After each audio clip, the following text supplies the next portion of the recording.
Okey, Assalamualaikum dan salam sejahtera pada semua. Okey, apa khabar semua? Okey, Ustaz harap awak semua dalam keadaan yang baik-baik saja. Okey, jadi bertemu kita sekali lagi dalam tajuk yang baru dalam subjek pendidikan kesihatan. Okey, pendidikan kesihatan dalam subtopik usah dibiarkan, mari selesaikan pada muka surat 82 dan 83. Okey, baiklah. Okey, jadi tanpa melengahkan masa lagi, jom kita mula. Okey, kita tak nak sembang banyak-banyak, kan lama nanti. Okey, jadi pertama-tamanya, okey, untuk tajuk ni kita akan belajar berkaitan tentang dua perkara yang menjadi perbualan hangat sekarang, okey, iaitu konflik dan stres. Okey, konflik dan stres. Okey, di mana rata-rata sekarang kita tengah lockdown. Okey, kita sekarang satu Malaysia tengah lockdown. Jadi ada beberapa dalam kalangan kita, okey, yang tak dapat nak keluar rumah, yang sebelum ni boleh keluar rumah bekerja, jumpa kawan, lepak-lepak kat luar. Jadi bila benda tu dah berubah, okey, kita punya rutin tu dah berubah dan namanya norma hidup baru kan. Okey, benda tu kita tak biasa dan kita cuba aplikasikan sekarang. Ada yang boleh terima dan ada yang tak boleh terima. Okey, dan kita risau kan pada yang tak boleh terima ni. Okey, dan bila benda ni, perkara yang norma baharu ni, dia tak boleh terima dalam suasana sekarang, okey, akan berlakulah perkara-perkara yang boleh mengakibatkan stres. Okey, jadi apa itu konflik dan stres ni? Okey, jadi kita akan tengok pada konflik dulu. Okey, konflik ini adalah rasa tak puas hati. Okey, keinginan kita tak dipenuhi. Lepas tu berlaku perselisihan faham, bertentangan pendapat antara rakan dan sikap mementingkan diri sendiri. Okey, maksudnya konflik ni berlaku antara diri kita ni punya badan dengan diri orang lain. Maksudnya ada libatkan diri individu lain, sama ada seorang ataupun lebih daripada seorang. Okey, mesti wujud diri, dua karakter lah, kita dan orang lain. Konflik ni. Okey, jadi konflik ni biasa terjadi dalam kalangan kita dengan kawan, biasa terjadi dalam kalangan kita dengan keluarga. Okey, dan kadang-kadang terjadi konflik ni dalam hati kita sendiri. Okey, dalam hati kita sendiri. Okey, itu benda yang lagi bahayalah sebenarnya, sebab orang tak nampak apa yang berlaku. Contoh, kalau konflik antara A dengan B bergaduh, orang nampak, orang boleh deraikan. Tapi kalau benda ni dalam diri, dalam hati, dia tengok luar macam biasa, macam okey, macam normal je kan, tapi sebenarnya dalam dia sedang berkonflik, hati sedang bergejolak. Okey, jadi benda tu yang bahaya. Okey, jadi itu adalah konflik. Okey, rasa tak puas hati, rasa nak gaduh aja, rasa macam kita nak memerontak, itu adalah konflik. Okey, stres pula. Stres adalah keadaan resah, cemas, tegang dan fikiran terganggu. Okey, stres ni dia atas sikit daripada konflik. Okey, dia lebih teruk sebenarnya daripada konflik, sebab dia boleh mengakibatkan seseorang itu kemurungan, okey, masalah kesihatan, depression, okey, dan lain-lain penyakit yang ada lah. Okey, jadi itu pun bahaya sebenarnya. Okey, kita nak mengelakkan benda tu terjadi pada kita. Jadi kita jangan mulakan dengan konflik, sebab stres ni boleh dimulakan dengan konflik. Okey, itu yang kita nak elakkan. Okey, baiklah. Jadi stres yang tak dikawal atau yang tak diurus dengan baik ataupun sempurna boleh beri kesan pada mental, fizikal kita. Okey, kita nak elakkan yang tu lah. Okey, baiklah, seterusnya, okey, jom kita lihat gambar ni. Okey, apakah yang mungkin berlaku jika kita ragu-ragu dalam membuat keputusan? Kemungkinan kesihatan dan fizikal kita akan terganggu dan kita akan jatuh sakit. Okey, asyik ragu-ragu, tak yakin dengan diri, kurang keyakinan diri. Okey, brother ni cakap, okey, mungkin kita punya mental akan terganggu dan tubuh badan kita, satu badan ni mungkin mungkin akan mengalami masalah dan jatuh sakit. Okey, baiklah. Ni Amoy Cina ni cakap apa? Saya perlu bersikap terbuka jika pendapat saya tidak diterima. Oleh itu emosi saya tidak tertekan. Okey, jadi dia perlu bersikap terbuka. Betul. Kalau kita berada dalam tugasan dalam kumpulan, okey, study group ataupun kumpulan lah kan. Okey. Kita cenderung untuk terima pendapat daripada orang lain. Okey, daripada kawan kita. Okey, pendapat. Kadang-kadang pendapat kita ada yang diterima, ada yang ditolak. Okey, mungkin ada pendapat yang lebih baik daripada pendapat kita. Kita kena open our heart. Kita kena buka hati kita ni. Kena buka hati kita ni untuk terima pendapat orang lain, sebab pendapat dia lebih baik daripada kita. Okey. Alright. Seterusnya, punca konflik. Kenapa konflik ni boleh berlaku? Ada 7. Yang pertama, salah faham. Okey, salah faham dalam kalangan kita dengan adik-adik, kita dan kawan-kawan. Okey. Kadang-kadang salah faham dia pun bukanlah besar mana. Kadang-kadang patutnya hari ni ada janji dengan kawan nak belajar sama-sama, tapi kawan tak dapat datang. Lepas tu kita pun dah start fikir bukan-bukan kata kawan. Lepas tu kita pun mulalah setan masuk kan. Padahal kawan dia mungkin ada masalah peribadi, mungkin mak ayah dia tiba-tiba sakit nak kena hantar hospital, mungkin adik dia perlukan bantuan, mungkin dia sakit tak sihat, tapi dia tak dapat nak bagi tahu, kan. Handphone pun masalah tiba-tiba kan. Jadi itu yang kita kena elakkan daripada memulakan konflik tu sendiri. Dia punya step nombor 1 tu, iaitu memulakan.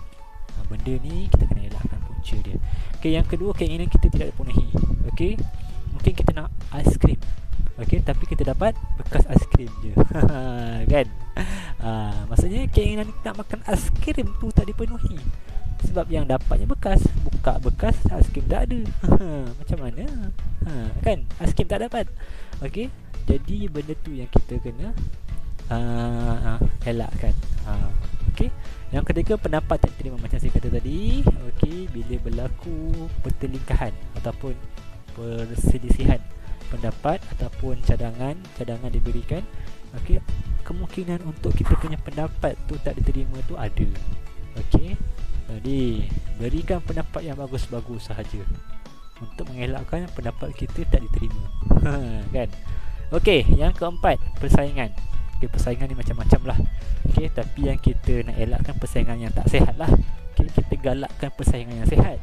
Okay, tapi persaingan yang sihat jangan cuba-cuba untuk kita buat. Apa persaingan yang sihat? Apa persaingan yang tidak sihat ni? Contohnya belajar.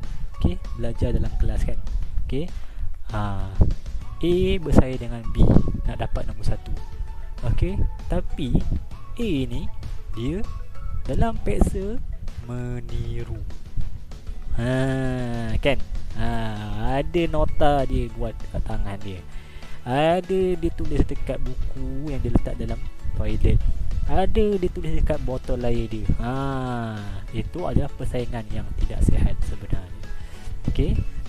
Nak persaingan yang sihat, belajar betul-betul, jawab exam betul-betul. Jom kita tengok siapa yang bakal dapat jadi the top number 1 dalam kelas kan. Okey. Itu baru persaingan yang sihat. Okey, yang kelima, mementingkan diri sendiri, selfish. Okey. Bila masak pun untuk dia seorang yang makan. Okey, dia seorang yang kenyang kan. Bila dalam kelas pun dia duduk seorang-seorang aja. Okey, dia duduk seorang-seorang dan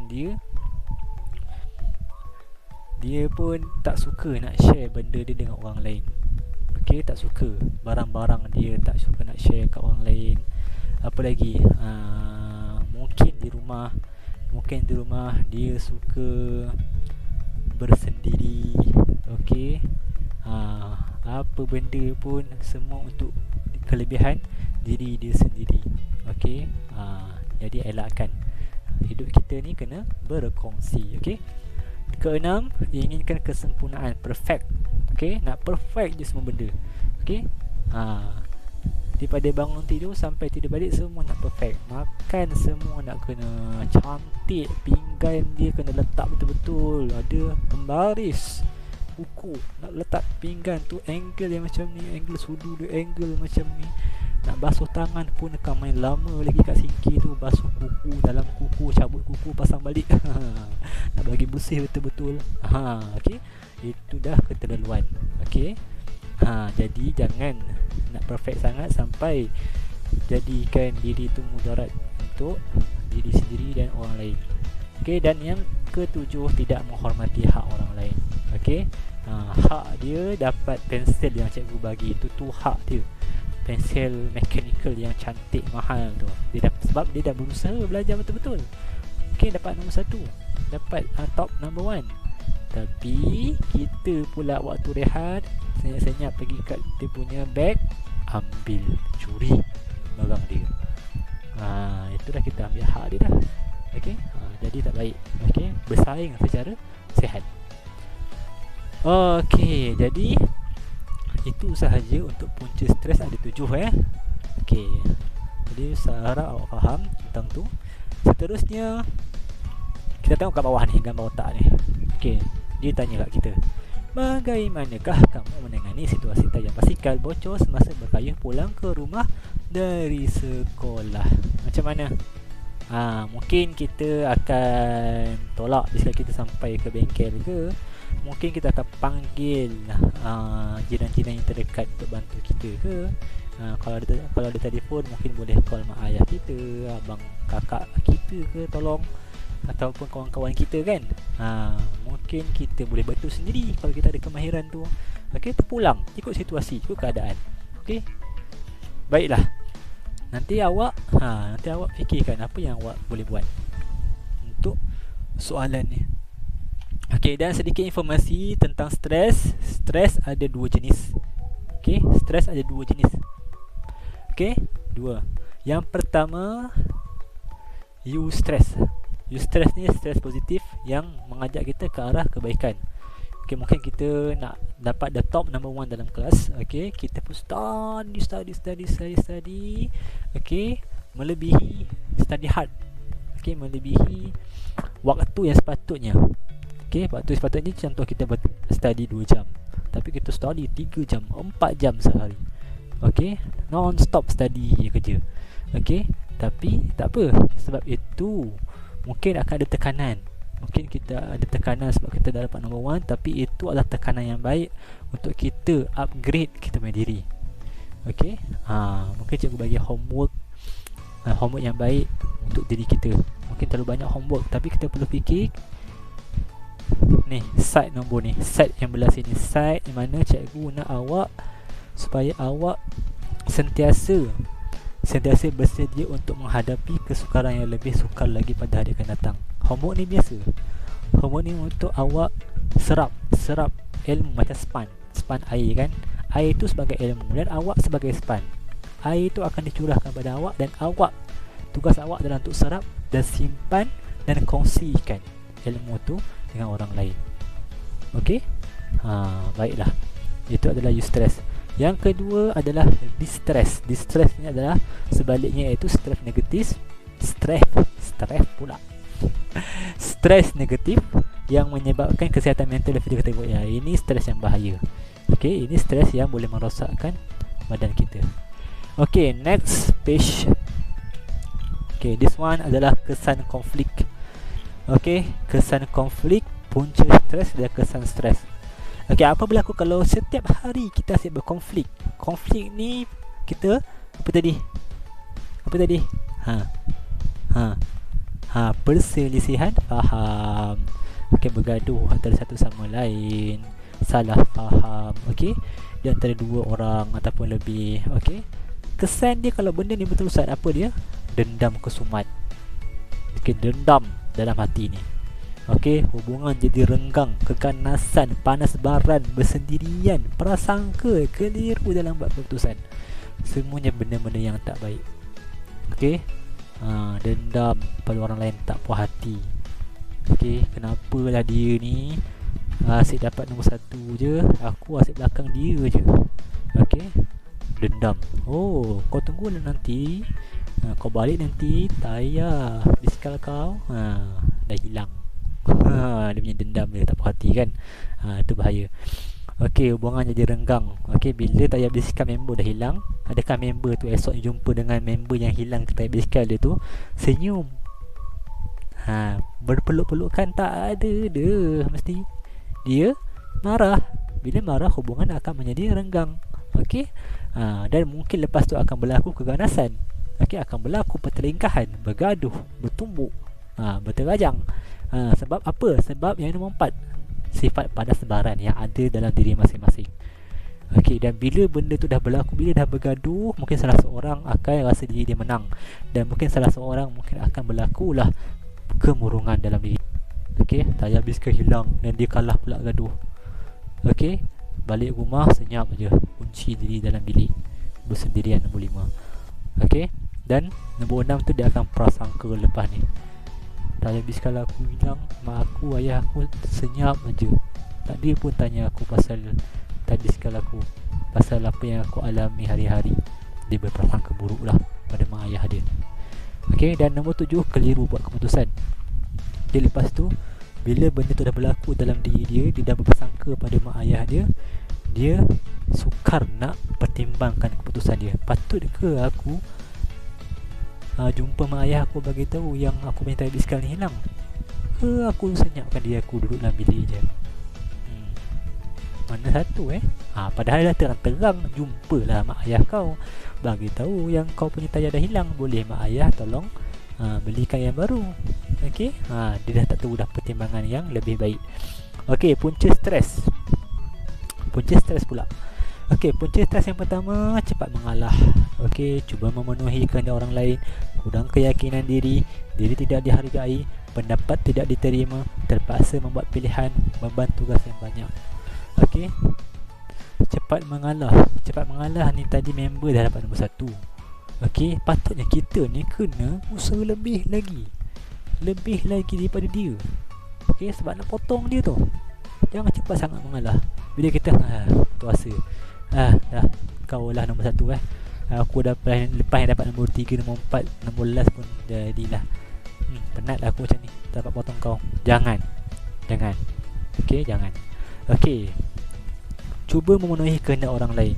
Okey, kita semua orang kita boleh puaskan hati. Kita usaha mana yang kita mampu sahaja. Okey, kalau yang tak mampu tu tak apa, tak dosa pun, tak jadi salah pun. Okey. Yang ketiga, kurang keyakinan diri. Kurang keyakinan diri, nak bercakap dengan orang pun terketar-ketar tangan, menggigil tangan macam Parkinson. Okey, macam Tok Adi dah kan. Tok Adi tanah kubur. Siapa yang tahu-tahulah. Okey, dia yang keempat, diri tidak dihargai. Okey, ni kita nak go through je, nak cepat takut ustaz ambil masa lama pula ni. Okey, dan yang kelima, pendapat tak diterima. Bagi pendapat, orang bantah. Okey, lama stres dah juga kan. Nombor ke-6, terpaksa buat pilihan. Okey, antara nak jaga mak ayah ataupun antara kita nak ada masa untuk diri kita. Pada dua ni penting, tapi kita kena pilih. Jadi kadang-kadang benda tu boleh, bila kita fikir boleh jadi stres. Okey, dan beban tugas yang banyak, kerja banyak, homework kena buat. Lepas tu mak ayah suruh kemas itu ini kat rumah, tolong dia masak. Lepas tu kita ada bisnes kita nak kena buat, nak kena attend dengan customer. Lepas tu macam-macam benda yang kita kena buat dalam satu masa. Penat. Okey, penat dalam ni pun penat, luar badan pun penat, luar pun penat. Stres jadinya. Okey, itu adalah 7 punca stres. Okey, kesan stres. Yang pertama, prestasi pembelajaran menurun. Kalau awak belajar lah, kalau awak bekerja, prestasi kerja awak menurun. Okey, jadi tak syok lah kan. Kita dah lah kita kena buat kerja banyak-banyak. Lepas tu bila dah buat itu ini, dah penat-penat badan, prestasi pula menurun. Lagi tak syok, lagi stres. Inilah kesan dia. Okey, lepas tu bila dah tak dapat kawan stres, boleh jadi gaduh. Okey, gaduh mulut, gaduh tangan, gaduh kaki. Okey, netizen bergaduh juga tu. Kan?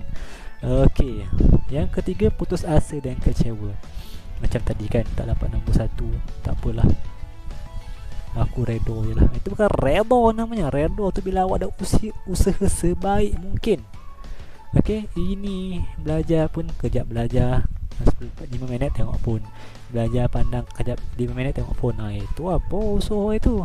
Okay, itu bukan usaha namanya. Okay, usaha ni kena bersungguh-sungguh buat sesuatu tu. Okay, seterusnya bersikap agresif dan pemarah. Nak marah dia kerja. Okay, orang cakap A, marah. Orang cakap B pun marah. Orang cakap C pun marah. Orang nak bagi nasihat pun marah. Orang maki pun marah. Semua nak marah. Okey, elakkan Nombor 5, berasa malas dan tidak bertenaga. Okey, tak nak buat apa-apa, ngantuk je kerja. Satu hari tu duduk dalam bilik tidur. Bila keluar bilik, makan, nak buang air. Lepas tu masuk bilik balik. Kan? Okey, jadi beraktiviti, keluar peluh. Okey, jangan duduk saja. Okey, yang ke-6, murung. Duduk dalam bilik, kunci pintu. Sehari 2 hari tak tutup. Tak buka pintu. Senyap aja. Orang tanya pun senyap. Orang tak tanya pun senyap. Kan? Jadi kita tak tahu apa yang bermain dalam hati dia. Okey, bahaya ni. Ini bahaya. Inilah masalah murung ni yang boleh bawa diri kita, alhamdulillah, ke arah perkara yang lebih teruk lagi. Okey, dan yang ke-7, yang terakhir, kesihatan fizikal terganggu. Okey, badan kita ni, tubuh badan kita ni. Okey, Allah dah bagi amanah, Tuhan dah bagi amanah, suruh jaga. Okey, cantik dah dapat ni. Okey, jadi jaga sebaiknya. Bagi dia makan, bagi dia bersenam. Okey, bagi dia makanan rohani juga, makanan dalaman jiwa. Okey, supaya semuanya balance. Okey, jadi saya rasa setakat tu sahaja perkongsian kita pada hari ini berkaitan tentang konflik dan stres. Okey, jom kita go through balik tentang masuk konflik. Kita dah belajar tadi, kita belajar pasal stres, masuk stres. Kita belajar pasal punca konflik, ada 7. Kita belajar tentang kesan konflik, ada 7 juga. Semuanya 7. Punca stres pun ada 7 dan kesan stres pun ada 7. Okey, jadi tolong jika ada dalam kalangan diri awak yang ada masalah-masalah seperti ini, tolong bagi tahu pada mereka yang berkelayakan ataupun mereka yang awak rasa awak percaya dengan dia, seperti mak ayah ke, kawan ke, cikgu ke, kaunselor ke. Okey, luahkan, jangan simpan sorang-sorang.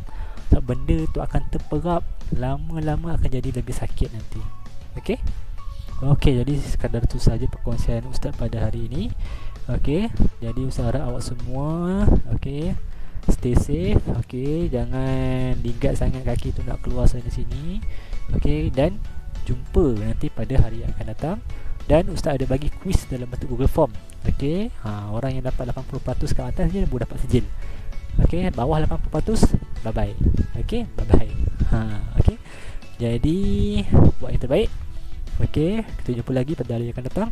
Assalamualaikum dan bye.